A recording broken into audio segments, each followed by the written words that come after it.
ট্রেডিংয়ে সফল হতে চাইছেন আর এটি করবেন না তাহলে কিন্তু চলবে না। আপনি যাই করবেন করুন, বাজার খুব অস্থির, বাজার খুব শান্ত, বাজার আপনার দিকে নয়, এই কাজটি যদি করেন তাহলে লম্বার সময় আপনি এই মার্কেটে টিকে থাকতে পারবেন এবং সফলতা আপনার কাছে অবশ্যই আসবে। আমরা এই বিষয় নিয়ে আলোচনা করব এবং বোঝার চেষ্টা করব যে কি আমি বলতে চেয়েছি। দেখুন, ছোট্ট ভিডিও, বড় কোনো ভিডিও নয়, কিন্তু আপনি মন দিয়ে শুনুন। আগে আপনাদেরকে ক্রিকেটের একটা ঘটনাকে আমি বলার চেষ্টা করি, তাহলে আপনি বিষয়টা খুব সুস্পষ্টভাবে বুঝতে পারবেন। দেখুন, ক্রিকেটে সাধারণত আমরা দেখি যে টস হয়ে এক পক্ষ জেতে, এক পক্ষ হারে। যিনি জেতেন তিনি স্থির করেন যে আমি প্রথমে ব্যাট নেব না প্রথমে বল নেব।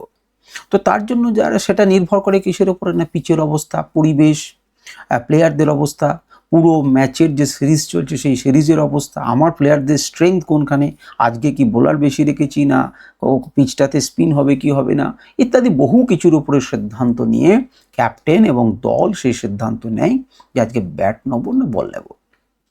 আগে থেকে যেটা স্থির হয়ে থাকে যে টস জিতলে কি করব। কিন্তু ক্রিকেটের গবেষক যারা যারা বড় বড় বই লিখেছেন, তারা আগে এক ধরনের মতবাদ ছিল, সেই মতবাদটা শোনার দরকার রয়েছে। কীরকম মতবাদ ছিল?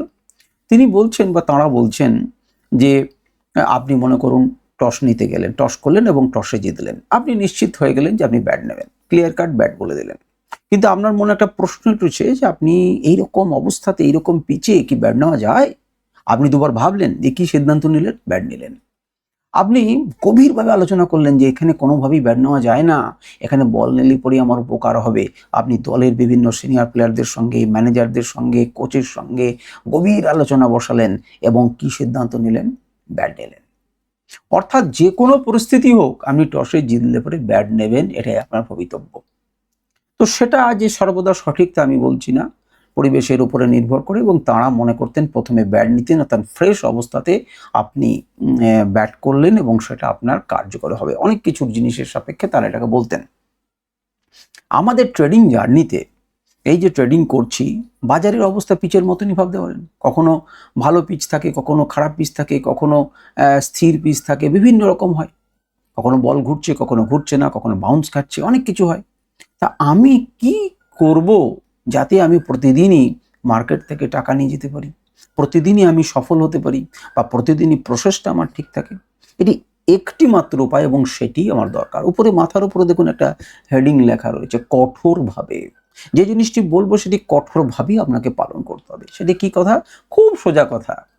আপনার যে ট্রেডিং প্ল্যানটি রয়েছে সেটি যে কোনো মার্কেটে যেমন করার জন্য আপনি স্থির করেছেন সেটি আপনি পালন করুন। আজকে মার্কেট খুব ভোলাটাইল, আপনি কঠোরভাবে আপনার প্ল্যানটাকে পালন করুন। আপনার আজকে মার্কেট খুব শান্ত লাগছে, কঠোরভাবে আপনার প্ল্যানটাকে পালন করুন। আপনার যে কোনো ধরনের মার্কেটে আপনি কঠোরভাবে নিজের প্ল্যানটাকে পালন করবেন।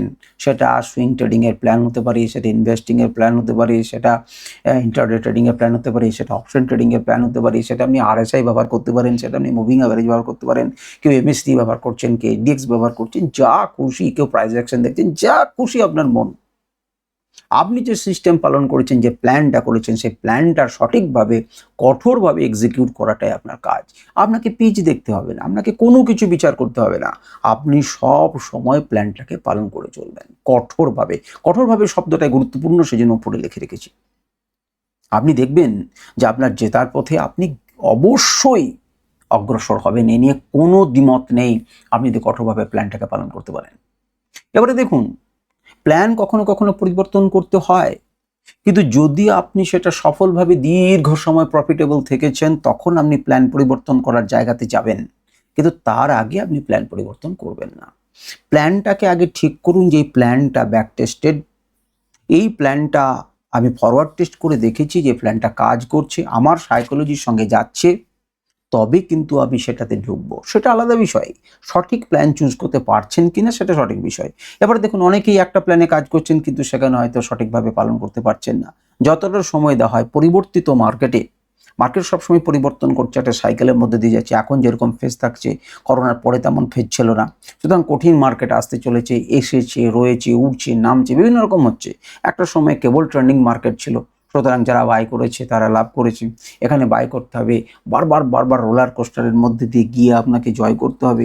তো এখন মার্কেটে পরিবেশ পরিস্থিতি আলাদা।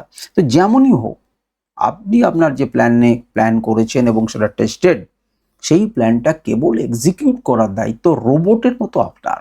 আপনার পিচ যেমন হোক, যেমনই পরিস্থিতি হোক, কঠোরভাবে সেটা পালন করুন। আপনি যদি সফল না হন তাহলে আমাকে জানাবেন। আপনারা কি সত্যিকারেরই একবার পিছনের জার্নিটা ঘুরে দেখবেন আপনার জীবনের, যে আপনি প্রতিবার প্রত্যেক ক্ষেত্রে এই কঠোরভাবে প্ল্যানটাকে পালন করেছেন কিনা? যদি আপনি সততার সাথে স্বীকার করেন তাহলে দেখবেন অধিকাংশ ক্ষেত্রে সেই কঠোরভাবে প্ল্যান কিন্তু আপনি পালন করেননি বলেই কিন্তু আপনাকে খেসারত দিতে হয়েছে। আপনি আগে বাছুন নিজের প্ল্যান এবং তারপর সেটাকে কঠোরভাবে পালন করুন, এবং সেই প্ল্যানটা করার 6 মাস পর এসে আবার কমেন্ট বক্সে আপনি কমেন্ট করে যাবেন যে না, আপনার কথা ভুল, কঠোরভাবে প্ল্যান, আমি একটি সঠিক টেস্টেড প্ল্যান করলাম যেটা 70% রেজাল্ট দেয়, যেটা অমুক দেয় তমুক দেয় ইত্যাদি দেয়, এবং তারপরও সেটা কাজ করলো না। কাজ করবেই। নমস্কার, ধন্যবাদ।